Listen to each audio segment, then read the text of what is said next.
Hello and welcome on board the National Geographic Orion. We have a fantastic expedition ahead of us, exploring the wild frontier that is New Guinea.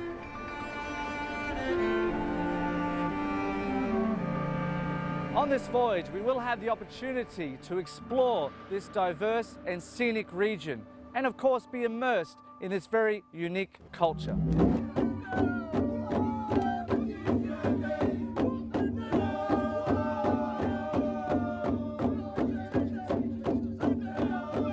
These are people who see very few visitors, and this entire island is still relatively unexplored. So we look forward to experiencing this wondrous place with you.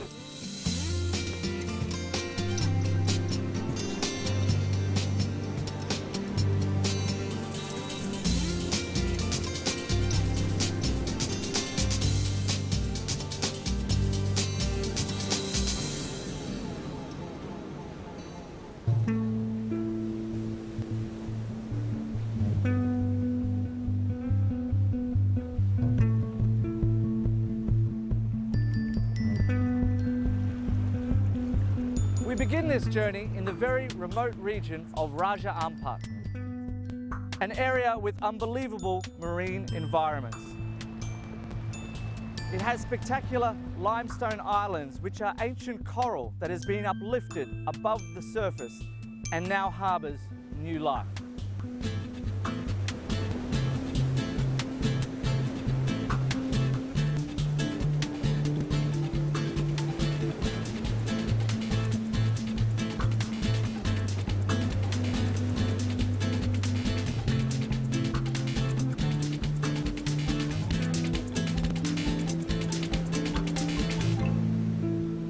These spectacular limestone islands create an amazing variety of habitats, and this leads to extreme diversity underwater.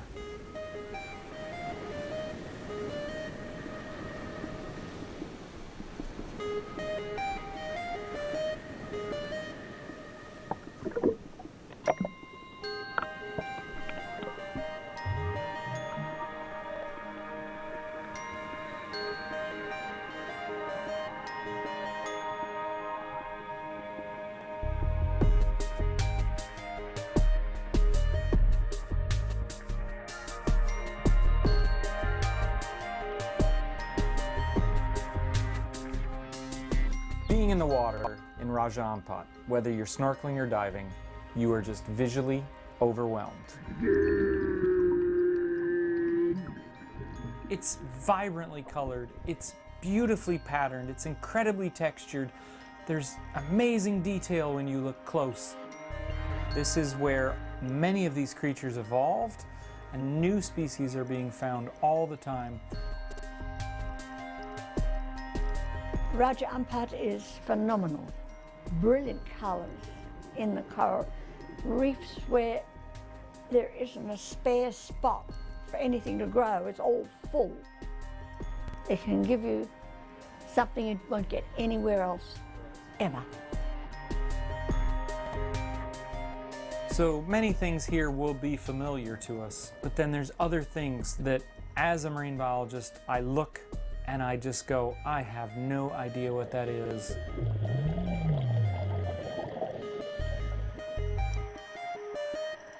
I've never seen that anywhere. I've never seen that type of copepod before. You see fish that are covered with parasites at times, but to Not have like it that. pumping blood through it and that was double eggs coming off of it, amazing. Whoa, is that one on your head? Oh! Tastes like chicken. You're the worst vegetarian ever.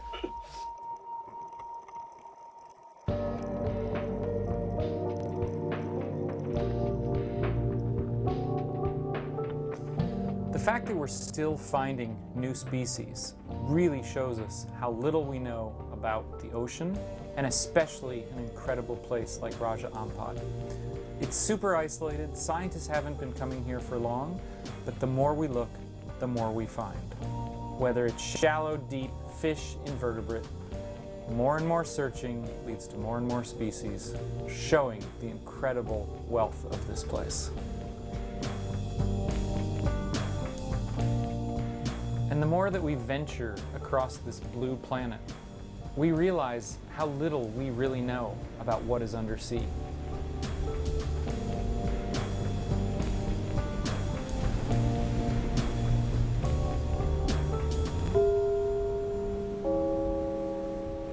A very good afternoon, ladies and gentlemen. Now, we do have a special treat for you this afternoon. As you might have noticed, the ship has slowed down and we are going to be offering a blue water swim.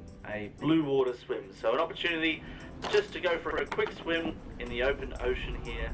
The conditions are absolutely marvelous. We have flat calm conditions, and we currently have 0 reports of sharks. So it's looking really good, ladies and gentlemen. Hope you'll all join us for a blue water swim in over 400 meters of water.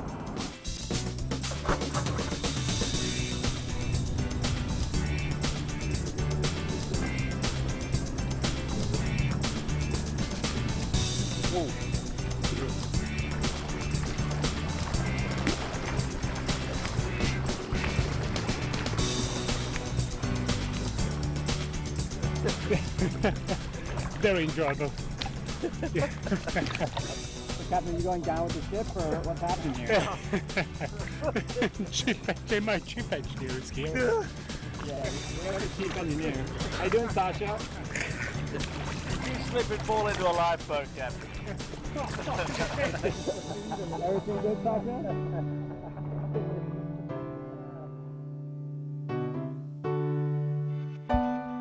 We're in the Banda Sea, and it's important in history because this body of water has been traveled for many centuries by traders.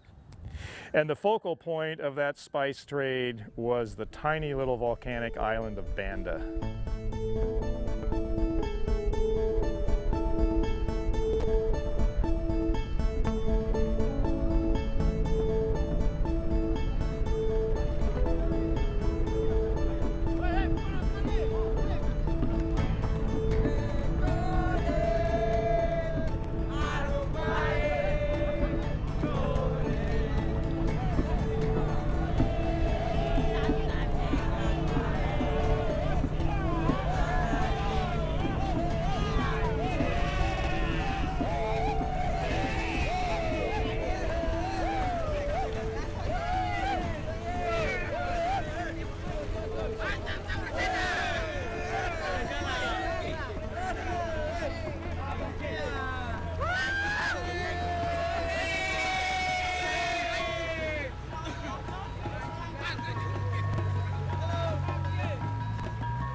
This little island had a major effect on world history.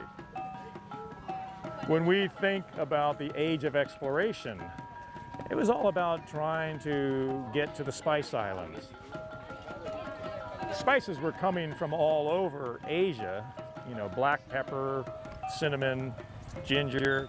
It was used to preserve food, to make food palatable. It was used in medicines. And one of the amazing occurrences on Banda particularly was a small tree that developed here, something that we know now as the nutmeg tree.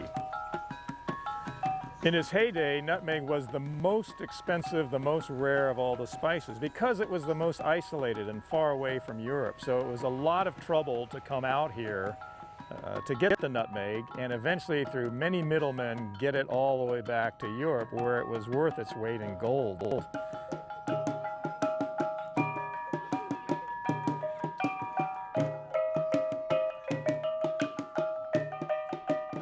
You think about the value of this little fruit and nut for the local people was like a gift. They were able to trade an item of value in this little island with the Arabs, especially when they first came here. So it was like a gift from God, or the gods, as you will. But it turned out to be a real curse, you know, in the long run for them. Once the European powers got into the act, they were pretty ruthless. So the Portuguese got here first to try to take the trade away from the Arabs, and then the English came in, and then finally the Dutch came in, and the Dutch were the ones that eventually gained control over the monopoly. It was astounding, 15,000 people when the Dutch came here, and after a few decades, there were maybe 1,000 Bandonese people left, so they had to bring in slaves and indentured workers from other islands to make them work in the nutmeg groves to maintain this monopoly. So when you think of the political intrigue, the international conspiracies, the warfare, the genocide, the murders and trickery and false treaties and rivers of blood, all based on the importance of this little nut, the nutmeg. But it's hard to imagine that insignificant little spicy nut was, you know, what can I say? It's awesome.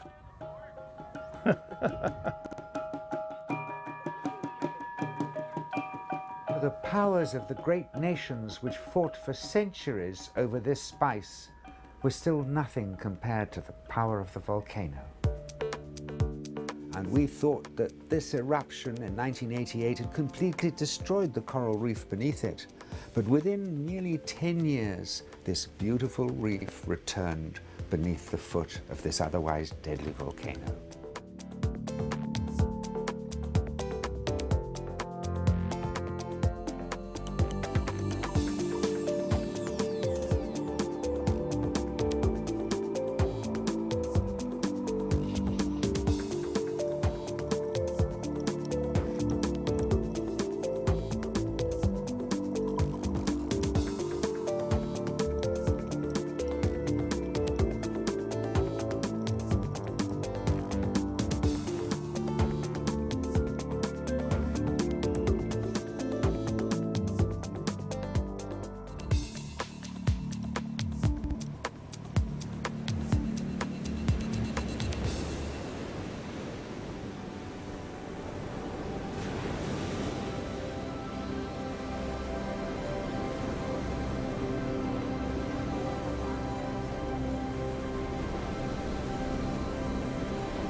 So here we are, in a matter of just 24 hours, we have moved from the world's deepest sea for its size, the transparent waters of the Banda Sea, to this, the largest alluvial mangrove swamp on the face of the planet, the Asmat region.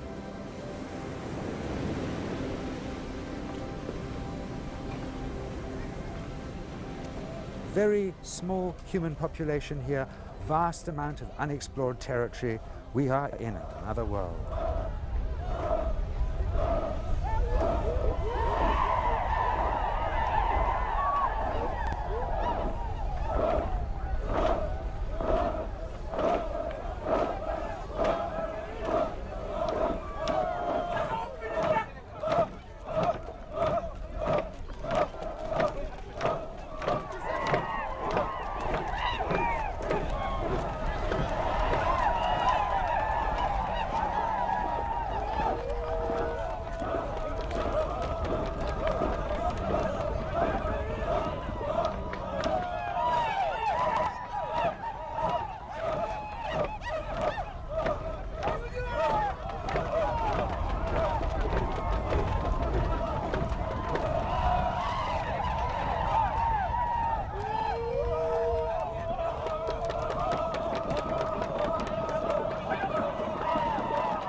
So these people first came to the world's attention for their cannibalism and headhunting. But nowadays, now that they're no longer hunting heads, we see that behind that fearsome reputation, they're just a sweet and gentle people.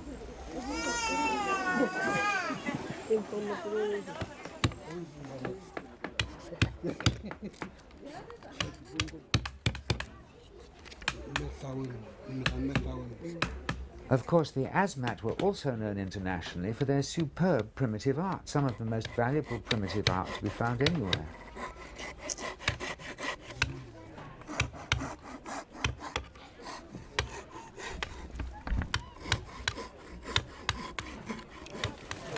You look at these daggers laid out here, the four in the middle are crocodile lower jaw bones. And they've got Job's tears and crab's eye seeds attached to them and cassowary feathers. So as far as bringing those back into the States, except for the crocodile jawbone and the seeds and the feathers, it's fine.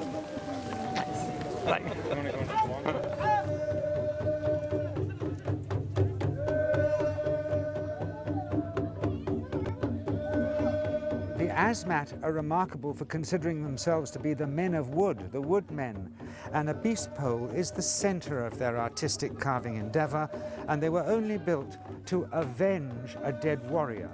And it was believed that the unavenged soul of the warrior resided in that beast pole until a vengeance was taken on the offending tribe or clan, and then his soul could be released from the beast pole back to the land of ancestors.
That is amazing that they have all those things out at the same time. You see one or two, but you never see the entire village's collection. I've never seen anything like this before.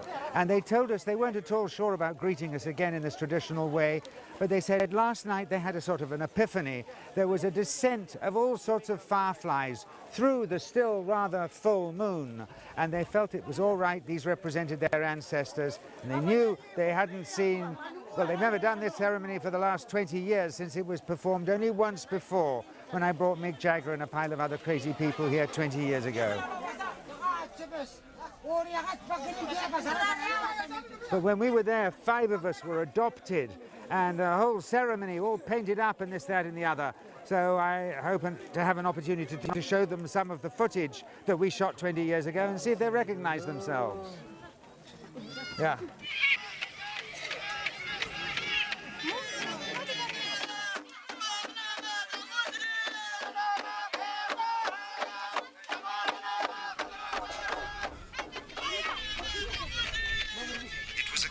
Made in a sea of mud, of wood, ochre, feathers, and a few shells.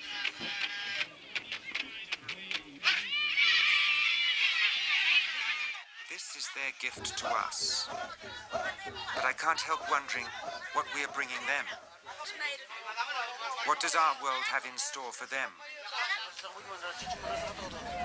Well, every time I come back here, I have a feeling of what the outside world has been bringing them and how they are changing. A far cry from my first visit, when nobody wore a stitch of clothing. So we now see this unique culture standing astride its 50,000-year-old history and the encroaching age of electronics. I notice how they are in a state of cultural transition.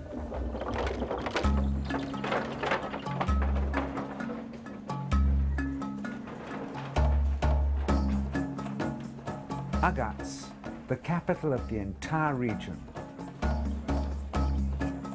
So one of the first things you see about a frontier town is that the more savvy peoples, for instance the Makasaris, the Javanese, the Guineas, have moved in to start these shops. This is the very beginning of the mercantile industry as we know it today, and you have these little shops here where you can buy things as opposed to having to get them yourself from the forest. But with development come the problems, including even water.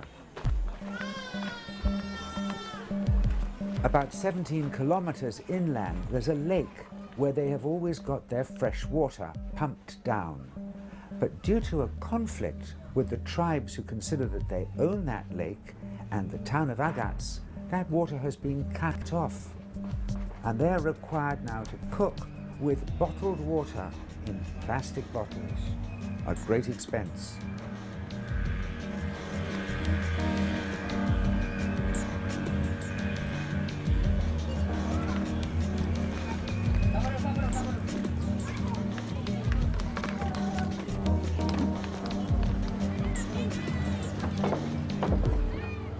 So the ferry captain at the end of this dock is taking advantage of the water shortage here. He's brought in a whole load of water. And he's cleaning up with this not entirely clean-looking water. Yes, you could say that Agat is advancing into this next contemporary century, but at what cost? These people have existed here quite happily, living in perfect harmony with their environment.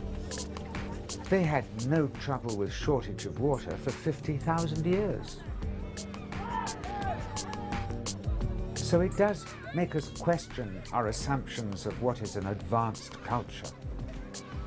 What is progress?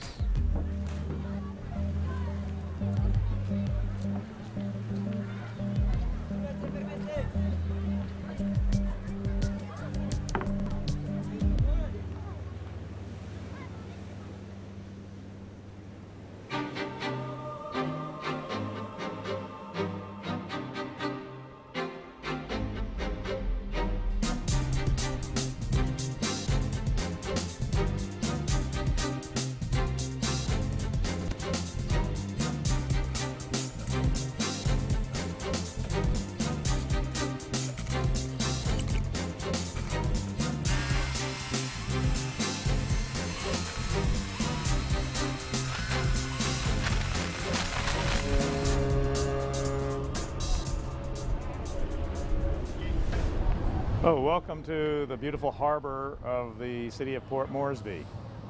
Been a long time getting here. We Googled it and found out that it's rated number 139 out of the 140 top most livable cities in the world. We don't know what number 140 is, but let's get out of here. Off we go.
Well, guys, on Samurai Island, this area was at one time an epicenter for trade in the region. In fact, it was the second largest port in all of Papua New Guinea. But today, it's a little bit of a quiet backwater, and that adds to the charm. The people are relaxed, they're gentle, they're comfortable with themselves, they're comfortable with their culture. And although many of the people here are wearing Western dress, we were greeted by topless natives who literally beamed with pride in who they were and the past they represent. And they certainly seemed excited to have us here and showing it off to the rare visitors.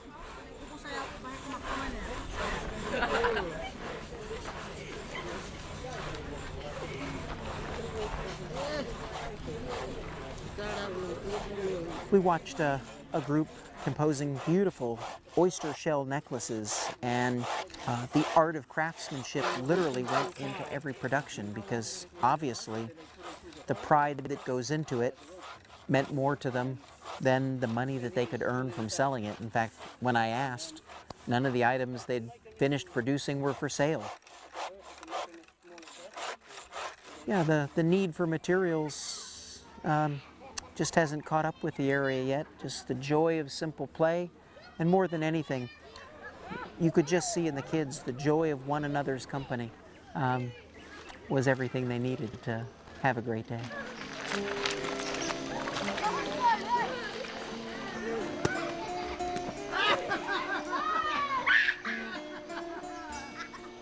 Now, when we come to these places, we always communicate with the people. It's very important.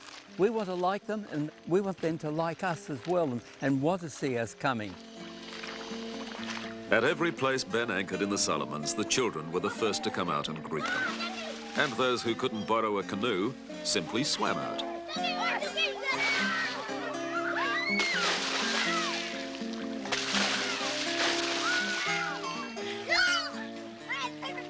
The kids create a new kind of visibility problem. 50 little faces and 100 little hands all over the windows. And it's soon time for a cleaning job.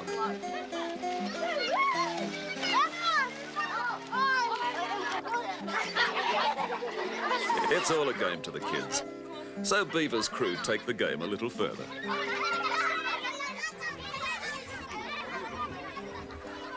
Nothing has changed. I mean, I was born here, so there's very little difference to 80 years ago, except that we don't have the cannibals and headhunters, which is good.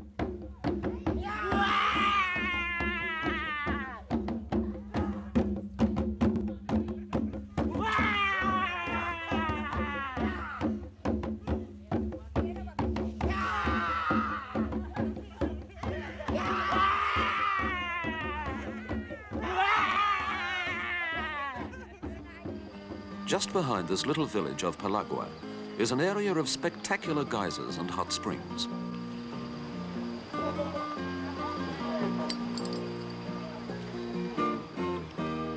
The village girls and their teacher, Teddy, will show Ben and Lynn their unusual way of doing domestic chores. How far to the hot springs, Teddy? 1 mile. Oh. It doesn't look like it here, but we're walking on the road, aren't we? Yes, the road is... I remember the path going up was very, very narrow. And okay, that's changed a little bit now, but nothing basically has changed, except maybe a little bit more clothing than before.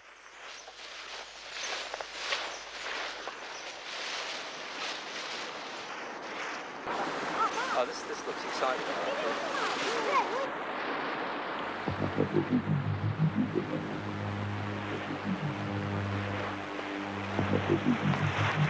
is fantastic. You know, this I reckon is about the best that I've ever seen. Yeah. What are the girls going over to cook, are they? But don't they have to be careful where they tread here? Yeah, will you show us?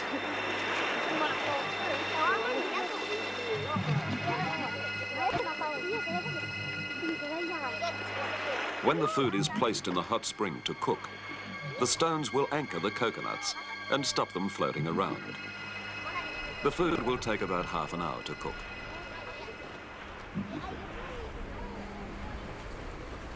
Now this place, Ferguson, it's old.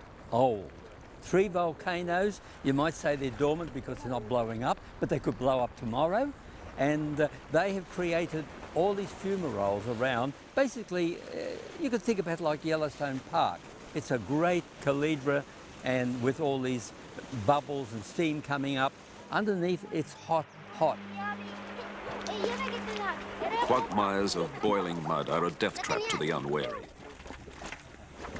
They really are a gateway to hell.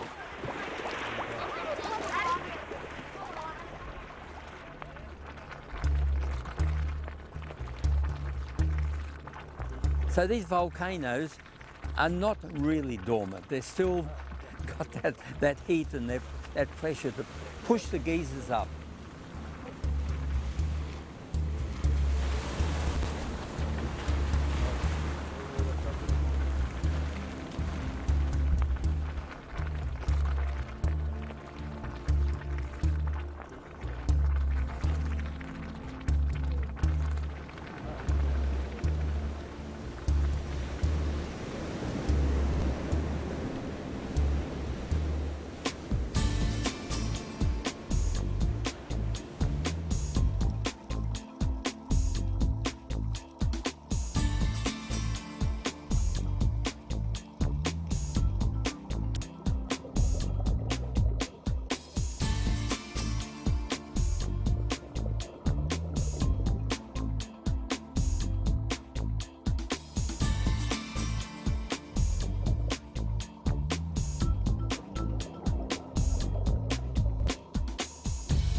So here we are in the Trobriand Islands. We've made it from the inland seas, the Malay people, all the way through the Asmat people, and now we're in a completely different ethnic group again, as well as a vastly different geographical area.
I guess one of the good things about globetrotting is you can actually see the difference between your expectations and what is actually there.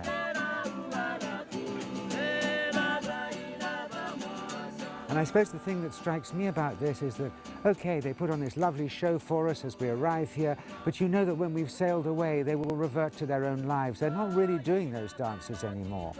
In fact, they tell me that they now have to go so far out to sea to catch fish that their island is almost invisible, just below the horizon. And they really suffer from, say, an El Nino drought such as now. These people haven't had water for many, many months. And it is absolutely crucial to them, because without water they're having difficulty with their gardens, so their gardens aren't as productive, so hunger could very soon become a real problem. So even out here broaching the Pacific Ocean, we see that it isn't that easy to live in harmony with nature anymore.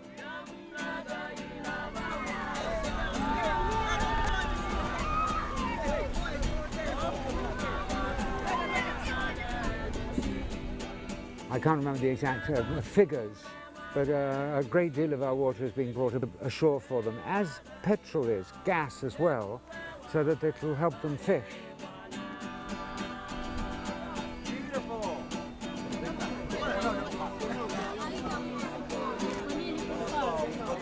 Thank you. Now, in this day and age, the more one travels, the more one realizes they're actually so like us, and they too are subject to the vicissitudes of environment and to all the problems that we face with our own families, educating our children. And it's a reminder that we are, in a way, all in the same boat,